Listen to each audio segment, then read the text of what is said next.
Ed Robertson welcoming you to TV Confidential, radio talk show about television. Eileen Graff will join us in our second hour. Eileen Graff, the Broadway star and Grammy-nominated recording artist who is also known around the world as Marsha Owens on Mr. Belvedere. Eileen Graff is also an accomplished teacher. She runs a very interesting vocal performance workshop that we'll tell you more about when she joins us in our second hour. We hope you'll stay tuned for that. In the meantime, we will open up our first hour by welcoming Lynette Rice. Lynette is editor-at-large for Entertainment Weekly, where she covers television programming for both the print and online versions of the magazine. She also hosts Outlander Live for Sirius XM and has moderated many panels for the Paley Center for Media here in Los Angeles, as well as Comic-Con and other venues. Lynette Rice recently wrote an excellent piece for Entertainment Weekly that takes a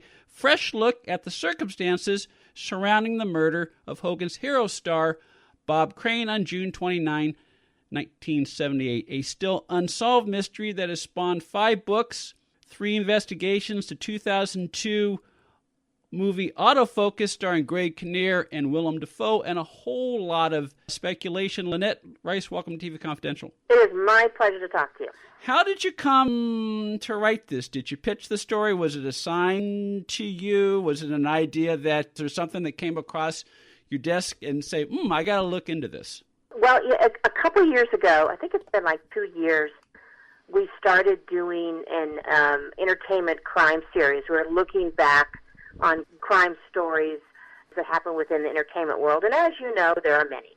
And there are quite a few. And Mr. Crane's death was one that was on the list that we wanted to get to. And previously I wrote about Amy Locane, an actress from the 80s who did these great teen movies, and then she drove drunk and killed someone. So that was another story that I did. And this came up only because what was fascinating about it was, one, it remains unsolved, but two, in the course of everyone writing about his death back in the day, his private life became very public. And that his private life also possibly had a big hand on how he was killed, why he was killed.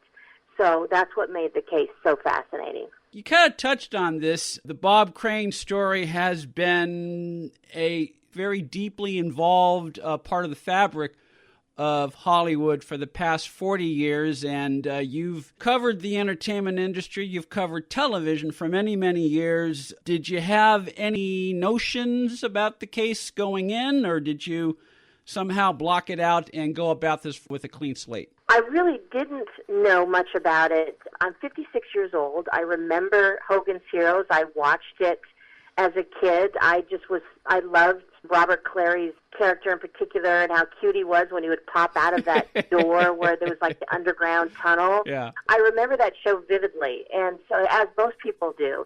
But I didn't know the circumstances of his death until I started looking into it. And there were a lot of other people like that too, so which was another reason why we did the story. And as I dug into it more, and once I sat down with his son, Robert Crane, I just learned about his life. And I was born and raised in Southern California, so I know of the station that he really made it big on. That was a little bit before my time when he was a big radio star. I was a little kid. But I know of the station, and he was a huge presence on the station. He was a guy that not only spun music, but he did comedy bits. He had famous actors come through, and he'd interview them. He played the drums.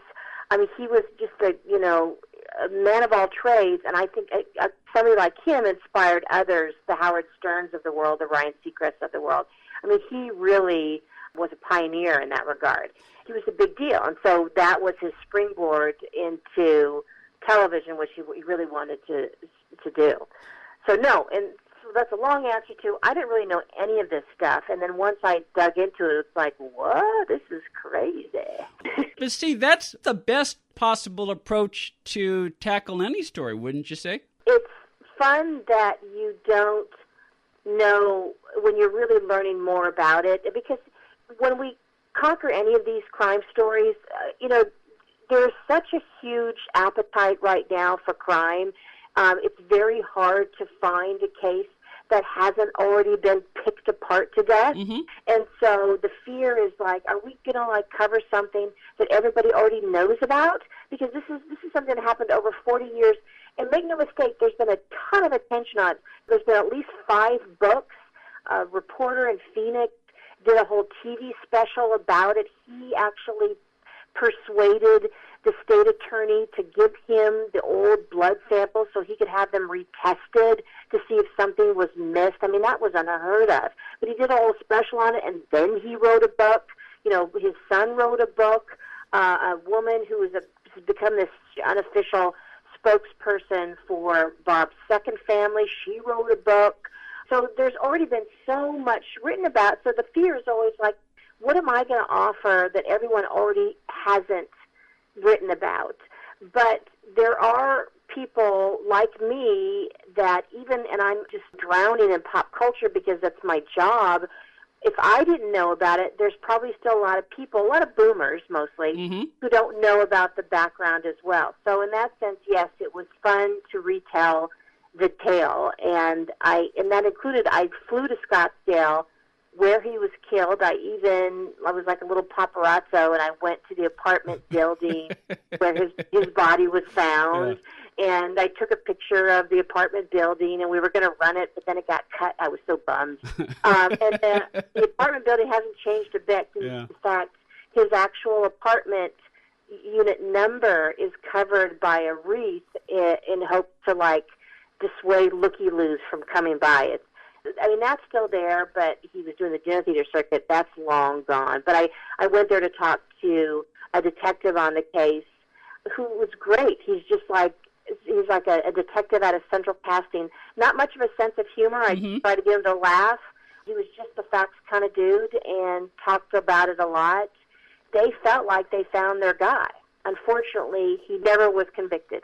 On the line with us is Lynette Rice. Lynette Rice, editor-at-large for Entertainment Weekly. Lynette recently revisited the circumstances of the Bob Crane murder case for the September issue of Entertainment Weekly, and she particularly took a look at how the lack of closure from that unsolved case continues to impact the members of Bob Crane's family and, to some extent, as she just touched on, the community of Scottsdale, Arizona. The September issue of Entertainment Weekly is available wherever magazines are sold, plus you can read it online at EW.com. These are my 2 takeaways from the story, Lynette.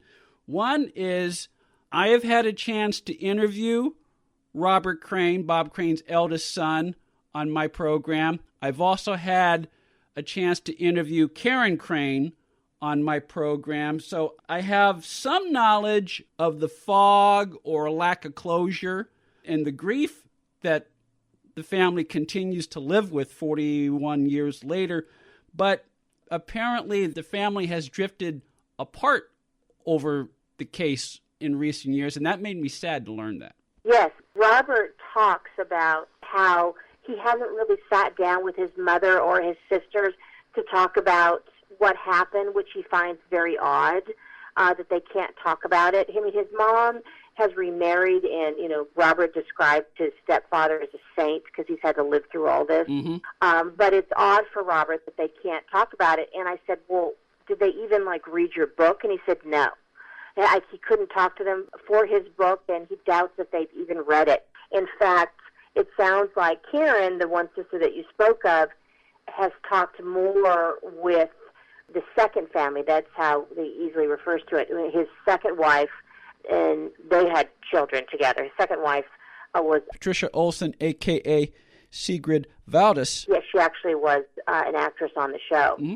It sounds like Karen talks more to that side of the family than Robert. So it is really odd, and it's sad because it's also an awful subject to talk about. Your dad was murdered, and incredibly unpleasant ending, especially because of what came out about their dad, too. And it's funny because Robert and I we had a long discussion about it. It's particularly glaring right now because we have the Me Too era going on in Hollywood. This kind of toxic, masculine behavior is no longer tolerated. And so if there was a Bob Crane now, I mean, he would just be crucified. But at the same time, so the thing about Bob Crane was, and we really haven't discussed this, is that, Bob loves to meet women out in bars, wherever he would circulate.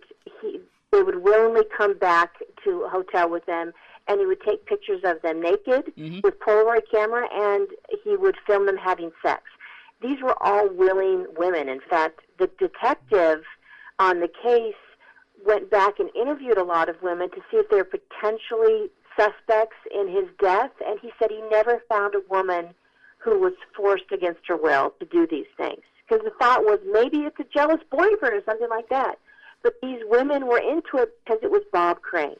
He was Colonel Hogan, the charming, charismatic, attractive Colonel Hogan, and they were going to sleep with him. And it was the 70s. It was the 70s. It was the era of Hugh Hefner and Playboy magazine at its height. It was the era of the sexual revolution. And as you say, Lynette, so far as we know, all the women who engaged with Bob Crane, it was consensual, so nothing was done against their will. Correct. But the other thing that you touch on, yes, had this happened today, the Me Too angle, okay, yeah, that would trigger a very different reaction. But at the same time, if you think about it, had this happened today, or had this even happened 10 years later, in the era of daytime television and rehab centers becoming part of the culture, the public may still be shocked, by learning of Bob Crane's hobby. But at the same time, I would think, and I would be interested to know what you might think about this, I would think the avenues for forgiveness or rehabilitating his image or his brand would have been a lot greater than had they been available at the time in June 78. I guess it all depends on the narrative that surrounds whenever you talk about Bob Crane and what he did. Keep in mind that he created these books, the books of all his Polaroids, and what he would do is he'd keep them in his dressing room and show them off. Now, I'm sure while all those women were willing participants, I'm sure when he was shooting their picture, they probably didn't know that they were going to become a prop in his book and be showed to complete strangers. And I don't know if necessarily that narrative was pushed when it was exposed, what this hobby was that Bob did. And so for that, in defense of all those women, I'm sure, while they thought this was a private moment between two adults, he made it public, which was a bad thing, which is a really bad thing. I think about Robert, his son. His son, as much as he loves his dad, he loved his dad, he's also realistic and said, okay, what he did was not cool. It was not cool. It was skeevy, and it was really salacious. It just wasn't cool. But, he knows his dad had some serious flaws, and he definitely did get to the point that I got to change my life. I've got to change my ways. He kind of broke up with his friend and partner in crime with these filming and taking pictures. That was John Henry Carpenter, who ended up being the key and only suspect. And he tried to break up with him a couple of days before his death. And so there was an attempt there to change, but I think even at that point, he was only talking to his pastor or something like that when he really needed so much more. Yeah, the line in Robert's book, Crane, Sex, Celebrity, and My Father's Unsolved Murder, the line in that always stays with me, Lynette, is Bob Crane said he was beginning to see orange for the first time in his life. In other words, he was beginning to see a spectrum of things, and as Robert Crane relates in the book, and as you just alluded to, maybe part of it was he was 49 years old. 49, one turns 50. You think about things a little bit differently. And he was trying to weed out bad elements of his life and try to, look ahead and become a better person and grow perhaps for the first time in his life. And that's all part of the tragic elements of the story. Yes, it definitely is. Did he deserve to die? No.